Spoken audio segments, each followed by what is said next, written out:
É o seguinte, quando você está na época, quando você adiciona o coagulante, você precisa de uma mistura rápida. Por que mistura rápida? Porque ela tem um tempo curto e porque ela também tem um gradiente de mistura alto. Então, ela está com a rotação elevada, então uma mistura com alto gradiente de velocidade, e ela é um tempo muito curto, que é aquilo que a gente viu que pode ser feito por meio do ressalto na calha, ou pode ser uma turbina de um agitador mecânico. Após você ter inserido o coagulante e ter acontecido essa mistura rápida, a sua água tem que imediatamente ir para uma outra unidade, que é onde você vai ter a mistura lenta, ou seja, vai ser uma mistura lenta porque ela tem uma velocidade menor, então ela é mais lenta, tem um gradiente de velocidade mais baixo, e ela tem um tempo maior, porque como ela é lentinha, quanto mais tempo você deixa essa mistura, maior tempo essas partículas, esses flocos vão poder ter para se formar, tá? Então, o que a gente vai falar hoje? Floculação é feita por meio dessa mistura lenta, a gente vai falar um pouquinho das unidades, mas eu quero mostrar para vocês quais são os mecanismos de floculação, né? Que princípio químico ou físico atua aqui para que esses flocos se formem, tá bom? Então, é isso que a gente vai ver hoje. A gente tem 3 mecanismos de floculação e a gente vai falar um pouquinho de cada um. O primeiro é a floculação pericinética, que eu coloquei até entre parênteses movimento browniano. Agora eu explico o que é. O segundo é a floculação ortocinética, que é atuado por meio de gradiente de velocidade, vou explicar também. E o último, floculação por sedimentação diferencial. Vocês vão ver que é bem tranquilo de entender, eu vou tentar explicar aqui. Então, vamos para o primeiro. O primeiro é a floculação pericinética, que é caracterizada pelo movimento. Nessa imagem, essas bolinhas azuis pequenas e claras são moléculas de água. Essa bola vermelha é o seu coloide, tá? Então, é o seu coloide. O que acontece? A água, e bem como todas as moléculas, elas têm um movimento errático, um movimento aleatório. Então, as moléculas têm um movimento natural, né? Que é da energia cinética da molécula. Então, a água aqui, tá vendo essas setinhas? A água tá desenvolvendo um certo movimento. Então, o que é o movimento browniano? É o movimento que a molécula de água tem, é um movimento natural da energia cinética dessas moléculas. Então, eu até coloquei aqui que é um movimento aleatório, porque ele pode mover em diferentes direções, pode ser uma direção aleatória, pode ser qualquer direção.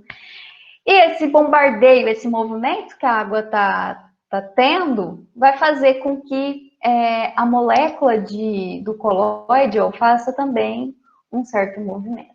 Tá, mas o que tudo isso significa? A floculação, ela é dada por meio de contato, lembra?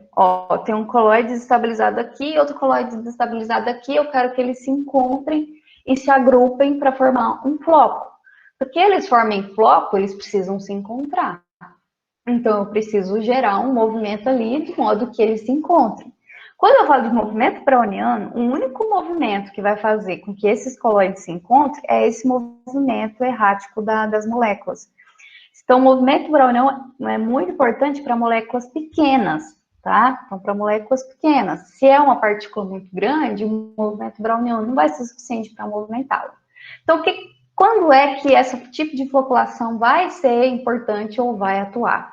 Quando o seu colóide aqui é pequeno, é menor que 1 micrômetro. Se o seu colóide for maior que 1 micrômetro, esse movimento errático das moléculas de águas não vai ser suficiente para que eles se movimentem também. Então, você tem um monte de moléculas agitadas ali, agitando, né? Independe de fatores externos, a não ser a temperatura. Então, mesmo que essa água estivesse parada, eu não estivesse causando nenhum movimento nela, ainda assim, essas moléculas estão em movimento, porque é um movimento natural, energia cinética das moléculas. Então, o movimento browniano vai causar movimento e até causar certo deslocamento dos coloides quando os coloides são pequenos. Se são grandes, esse movimento não é muito interessante para o coloide. Então, numa ETA, se eu deixasse atuar só esse movimento, não geraria floculação. Por quê? Porque se eu estou trabalhando com varredura, os meus coloides já saem da calha parcha com um tamanhozinho maior, até porque eu geralmente tenho uma turbidez muito alta, você tem muitos sólidos suspensos na água, então o movimento da molécula de água não é suficiente para movimentar esses flocos, tá? Então, quando é que isso vai ser atuante? Né? Em casos muito específicos.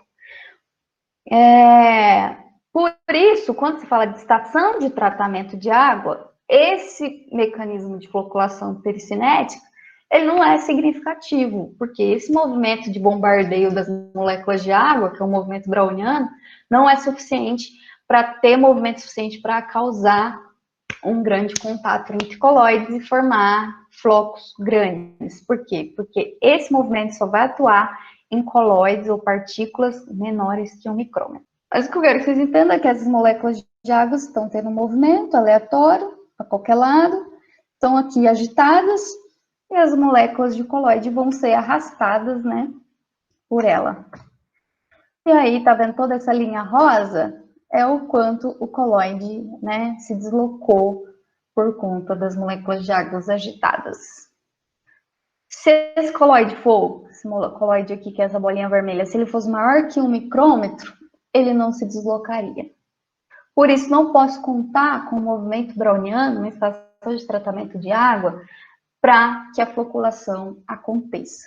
Então, se eu não posso contar com o movimento natural das moléculas, que movimento eu tenho que contar? Eu tenho que contar com os gradientes de velocidade, né, que é a floculação ortocinética. Ou seja, esses gradientes de velocidade é um movimento que eu adiciono na água.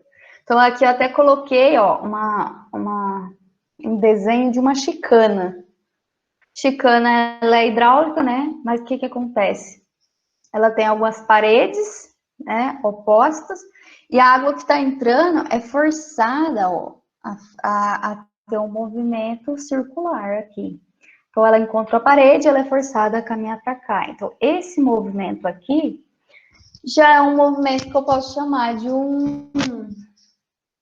uma mistura lenta, que é suficiente para formar os flocos e é um movimento muito mais eficiente do que o movimento browniano das moléculas. Poderia ser outra coisa a não ser essa chicana? Sim, poderia ser uma turbina, poderia ser uma paleta, que depois eu vou mostrar para vocês.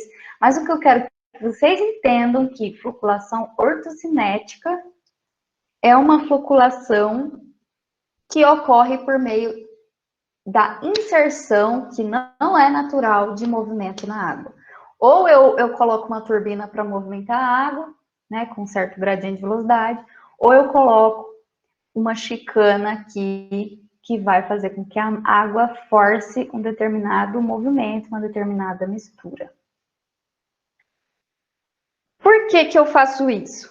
Porque a floculação é isso, eu quero aumentar, eu quero adicionar uma certa mistura, induzir um certo gradiente de velocidade na água, de modo que as partículas que estão ali aumentem as chances de colisão, aumentem as chances de contato entre si. Para isso, eu preciso de adicionar movimento na água.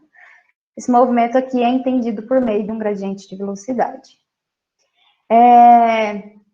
Então, aqui sim eu tenho uma introdução de energia externa. Eu estou adicionando uma energia ou por meio de um sistema hidráulico ou por meio de um sistema elétrico, em que eu estou inserindo um gradiente de velocidade na água, né?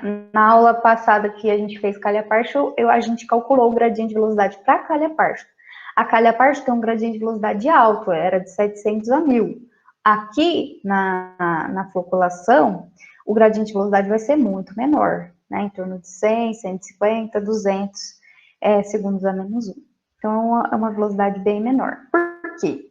Porque se eu coloco uma velocidade muito alta, um gradiente de velocidade muito alto, coloco uma mistura com uma alta rotação, com uma alta velocidade na água, os flocos que estão começando a formar vão se romper, não é? Imagina aqui, eu coloquei até a imagem de um jar teste com flocos.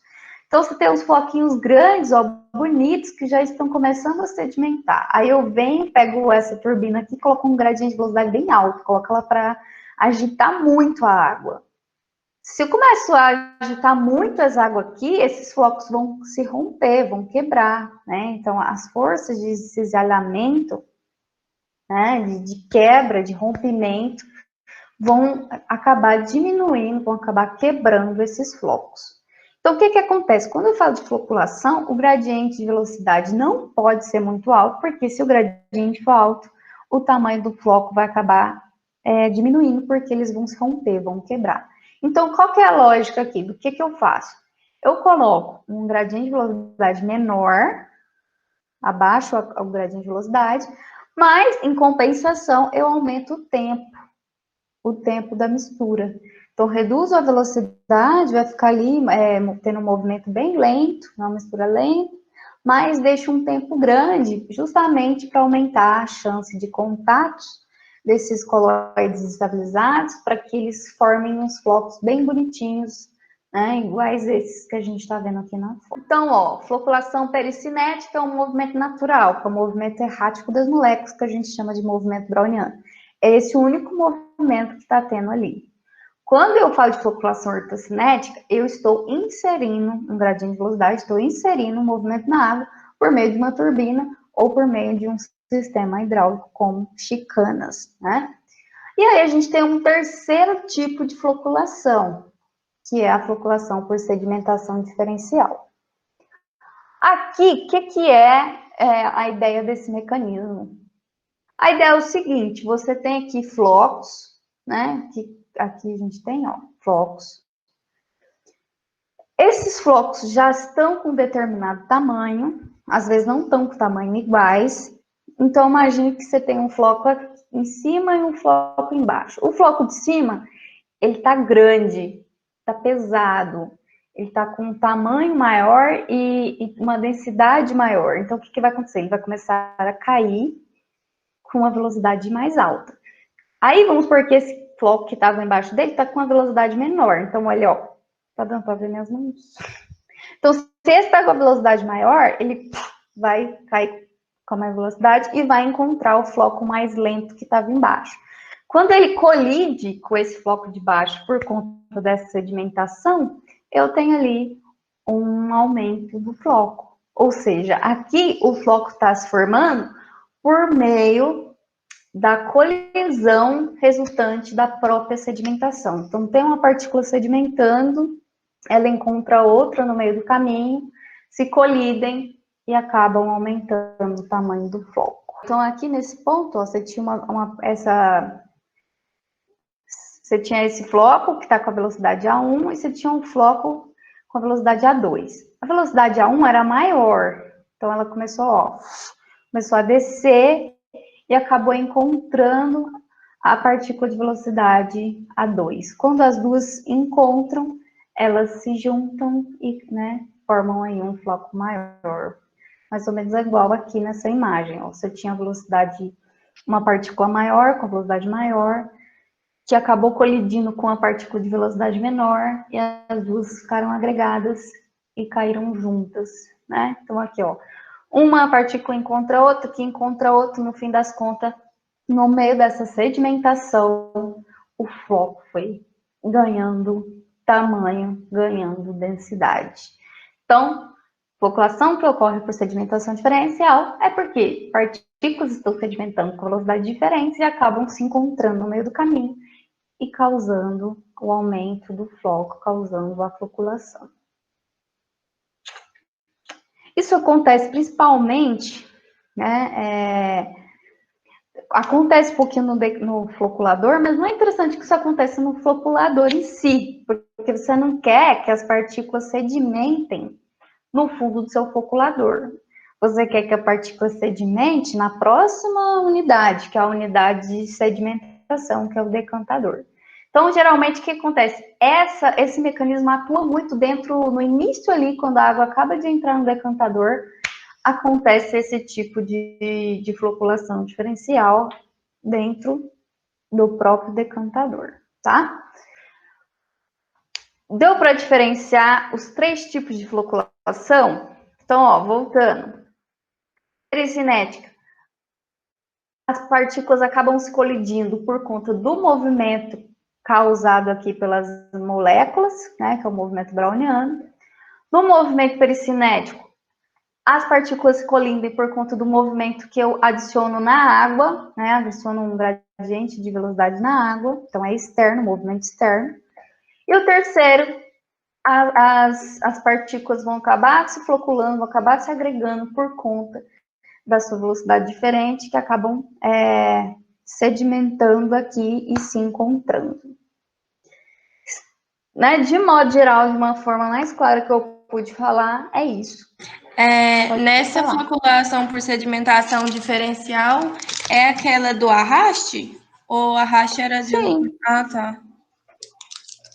Não, você fala de varredura? Não lembro, tinha alguma coisa de mecanismo de arraste, aí eu não sei se era isso. O arraste é o mesmo da varredura. Basicamente, acontece na varredura. Por quê? Porque você formou aqui, né? Vamos supor que o precipitado do sulfato é uma molécula grande, aquele precipitado tem uma velocidade maior, ele acaba encontrando um colóide e acaba formando um floco. Mas isso pode acontecer na varredura? Pode, tá? Mas acaba que isso já é uma atuação.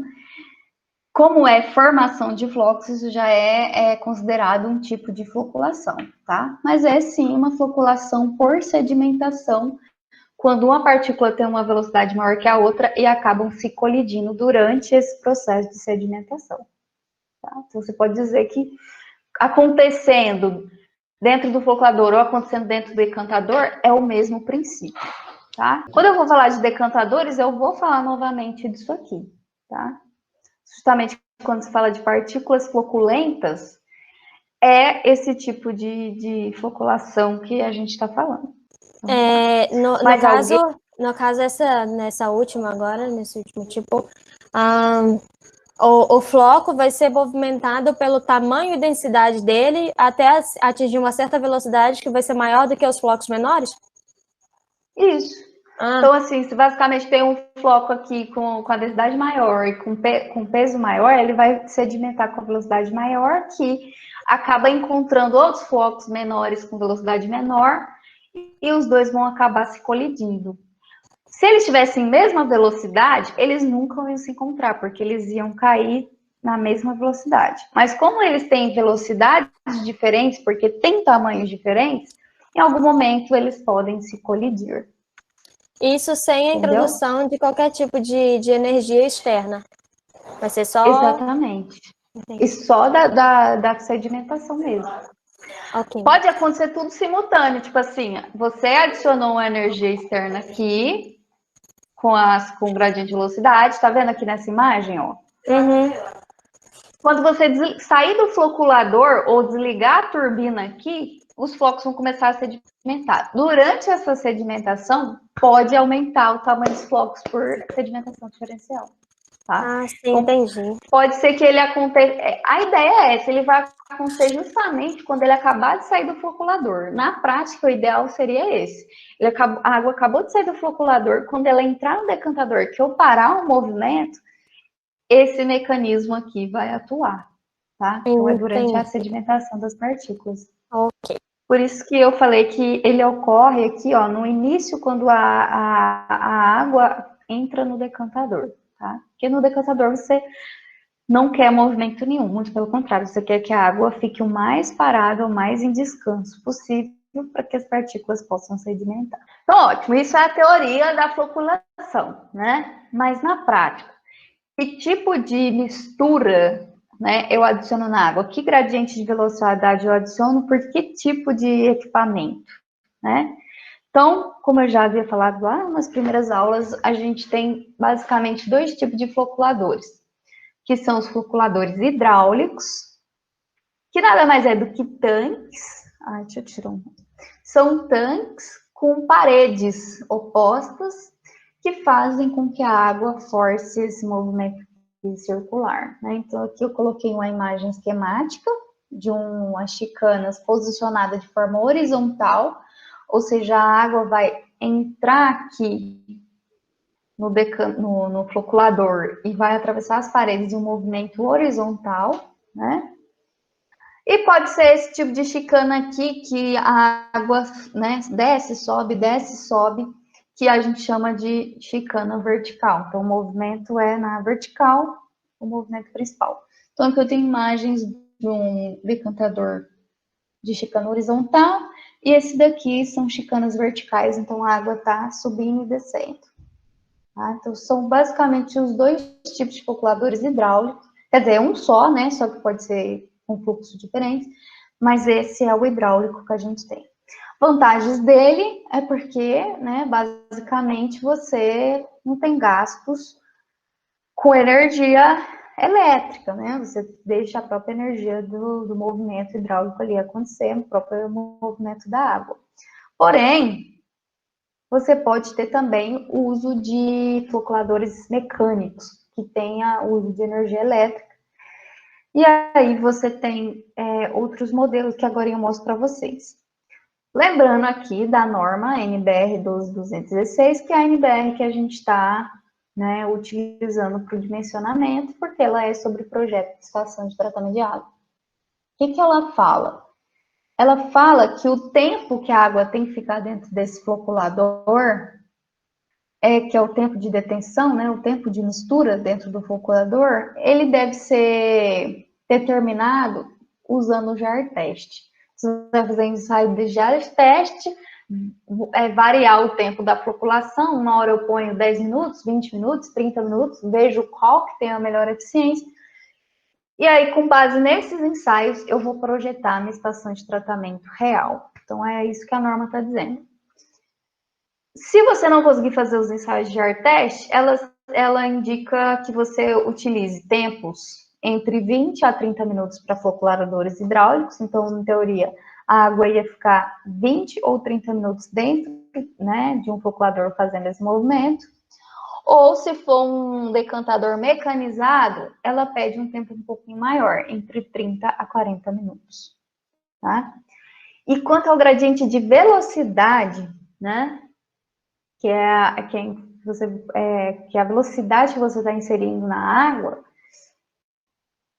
ele deve variar entre 70 na primeira chicana, né? E lá para as últimas chicanas, ele pode ser um pouquinho maior, em torno de 10, tá? Então, entre 70 e 10.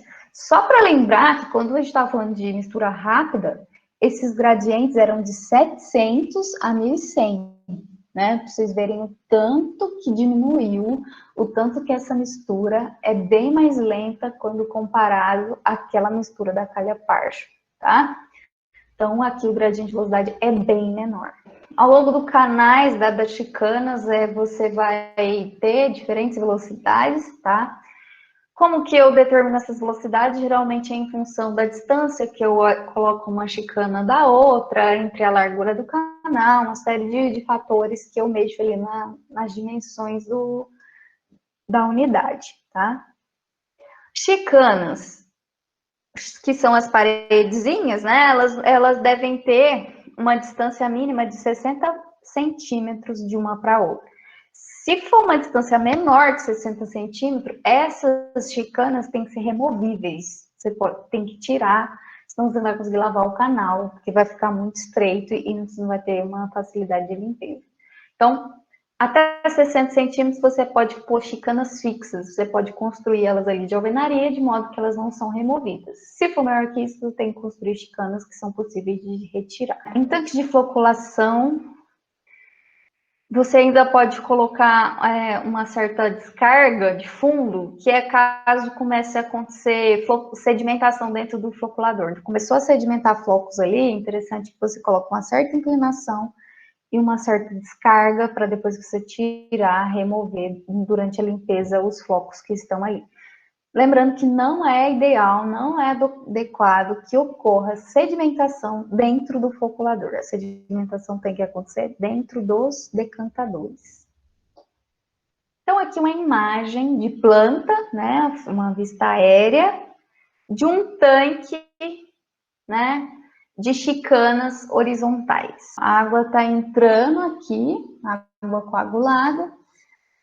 Entrou, ela tem que percorrer toda essa distância aqui para depois fazer esse contorno, percorrer mais uma distância e ficar entre esse vai e vem até sair do canal quando eu atingir aí meus 20, 30 minutos. Aqui eu só coloquei para mostrar umas certas dimensões, tá? Esse H aqui é a largura, né, ou a profundidade do seu canal. O canal é tudo isso aqui, ó. Todo esse quadrado cheio de chicanas é o canal. Então, ele tem uma certa largura, um certo comprimento e uma profundidade, tá? E aí, você tem as chicanas, que são as paredes opostas. Então, você tem aqui que a distância de uma chicana para outra, ó, é o que a gente chamou aqui de A. Então, é a distância de uma chicana para outra. A gente viu que tem que ser de 60 centímetros se essa chicana for fixa de alvenaria. Se ele for de madeira, pode ser menor. Esse B é a distância da chicana até a parede, ou seja, é a distância aqui que a água vai fazer a voltinha dela. A voltinha dela é a velocidade que a gente chamou aqui de V1, então é a velocidade, não, desculpa, a velocidade da volta é o VE2, é a velocidade que a água está em contra quando ela faz essa volta. Quando ela está no caminho reto aqui, é o que a gente chamou aqui de V1, que é a velocidade que ela percorre essa parte comprida aqui. Então, basicamente com base nisso, a gente faz todos os cálculos, tá? E aí a gente tem um exemplo de Bernardo, tá? Que é justamente para você calcular qual vai ser o... Não, na verdade, você não calcula o gradiente, você adota um gradiente, adota um tempo, e com base nesse tempo de mistura, nesse gradiente de velocidade, você vai calcular as dimensões, tá? Então, você calcula qual vai ser o volume total de água no... Peraí, tem alguém entrando? Então, ó, você calcula o espaçamento entre as chicanas, que é a distância de uma chicana na outra, você calcula a distância onde a água passa, que é da extremidade da chicana até a parede, calcula as velocidades, tá? Calcula qual vai ser o comprimento da chicana, qual vai ser o número de chicanas que você vai pôr dentro do canal, qual vai ser o comprimento total do canal, qual vai ser o tempo de detenção, né? Qual vai ser a extensão que a água percorre ao total. Aí você ainda calcula a perda de carga, você calcula as perdas de cargas por atrito, que é a perda de carga, né, da água passando ali nas paredes, a perda de carga nas voltinhas e depois a perda de carga total. E com isso, depois você calcula aqui o gradiente de velocidade, mas você também pode adotá-lo. Esse cálculo é um dos cálculos bem chatinhos, ele é um pouquinho mais complexo do que o da calha-parcha, porque você tem que calcular para cada chicaninha, cada pedacinho ali. Ou, na verdade, você pode ter mais de um canal. Tipo, não é só um canal com várias chicanas, são vários canais sucessivos. Enfim, isso acaba que você tem um pouquinho mais de cálculos. Que depois eu posso gravar na mesma configuração que eu fiz o outro para esse cálculo da chicana aqui, tá? Além das chicanas, desculpa, aquele cálculo que eu mostrei era da vertical, da horizontal. Esse daqui é um das chicanas verticais que eu tinha deixado os meninos fazerem, enfim, não vou pedir que vocês façam. Mas é bom que vocês dêem uma olhada, eu sempre deixo as páginas aqui, ó, depois vocês olham o PDF que eu mandei, os cálculos que tem lá no livro. Além dos floculadores hidráulicos, que são os de chicanas, a gente tem os mecânicos, que é quando você utiliza um motor e energia elétrica para poder movimentá-los. Então, aqui a gente tem um tipo de floculador que é muito utilizado, que é o de paletas. Paletas giratórias, tá? Tem um exemplo para isso aqui também. eu não sei se eu coloquei fotos das paletas reais, mas paleta é mais ou menos assim, você tem um eixo aqui que está girando no motor, você tem braços, né? E com essas paletas que são, né, pregadas aqui no braço. Você pode ter braços com muito mais paleta que isso, varia. Mas a partir dessas equações que estão aqui, você consegue calcular qual vai ser o tamanho da paleta, a dimensão, e também qual vai ser o tamanho do canal, tá? São os cálculos meio chatinhos também. Então, aqui, basicamente, o que eu tenho nessas aulas, o restante aqui, são os passo a passo dos cálculos que seriam necessários tanto para calcular chicanas quanto paletas. E depois eu faço uma aula à parte só de cálculos. Para encerrar aqui, que já está acabando a aula, como a gente não está exatamente fazendo os cálculos juntos, eu queria falar sobre os auxiliares de floculação. O que são os auxiliares de floculação? São polímeros, né? Que são polímeros naturais, coagulantes naturais. Como eu falei para vocês, na prática são utilizados fécula de mandioca, entre outros. Então, esses polímeros orgânicos têm uma cadeia longa e eles atuam para aquela formação de pontes, lembra? Que ele é uma cadeia grande que encosta no coloide e vai torcendo, enrolando e acaba formando um floco mais volumoso, mais denso. Por isso, as pessoas acabam utilizando eles. Onde que eles estão inseridos? Não é exatamente junto com a coagulante, às vezes é na entrada dos floculadores que eles são adicionados. Ou pode ser também junto com o coagulante, isso vai variar na época, tá? Mas qual que é a finalidade do uso dele? A finalidade do uso dele é justamente formar flocos maiores, tá? Isso aumenta o tamanho dos flocos, aumentar a densidade e a resistência do floco, de modo que o floco se torne mais difícil de romper, de quebrar. Então, ele aumenta a resistência do floco. Como ele aumenta o tamanho, ele também aumenta a velocidade de sedimentação, tá? E também acaba que você reduz a quantidade, a dosagem de coagulante primário que você utiliza. Então, em teoria, quando você utiliza os polímeros orgânicos para aumentar os flocos, você reduz, por exemplo, o tanto de sulfato de alumínio que você utiliza. Então, do ponto de vista, né, de saúde, é melhor, porque quanto menos químicos você utiliza, melhor, porque aqui a gente está falando de coagulante natural, que é degradável, que não causa mal à saúde. Eles podem ser catiônicos ou aniônicos, ou não iônicos, ou seja, catiônicos acho que é quando tem carga positiva, é isso mesmo? Catiônicos são positivos, né? Aniônicos, acho que se eu não me engano é carga negativa, mas enfim, eles podem ter uma carga ou não, positiva ou negativa, e pode ser também sem carga nenhuma.